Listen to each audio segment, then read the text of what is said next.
Hello friends, मी नवीन blog घेऊन आलेली आहे. काकूने मला सर्वात पहिले उल्लू बनवलं की याच बसने आपण त्याला स्टेशन पाहिल्यावर मी खूप हॅप्पी झाली, कारण की मला बसचा प्रवास नाही करावा लागणार. काकाने मला परत तिथं स्टेशनमध्ये उल्लू बनवलं की आपल्याला अजून तिकीट काढायचंय.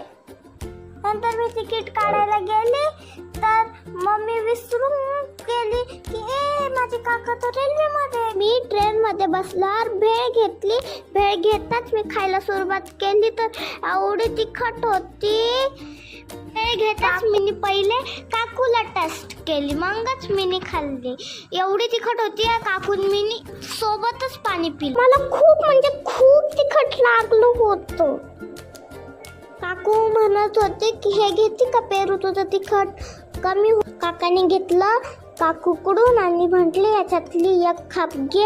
मम्मीने खाल्लं तेव्हा कुठेतरी मला बरं थोडं तिखट लागत होतं, तर काकाने माझं केळं मला दिलं. आमचं केळं खाऊन झाल्यावर काका मला AC मध्ये घेऊन गेले. मला घ्यायला मी काकू सोबत गेली. मी माझीच कॉमेडी करायला लागली, माझीच हसायला लागली. व्हिडिओ आवडला असेल तर लाईक सबस्क्राईब करायला विसरू नका. हा माझा लास्ट व्हिडिओ होता, हा पूर्ण पहा.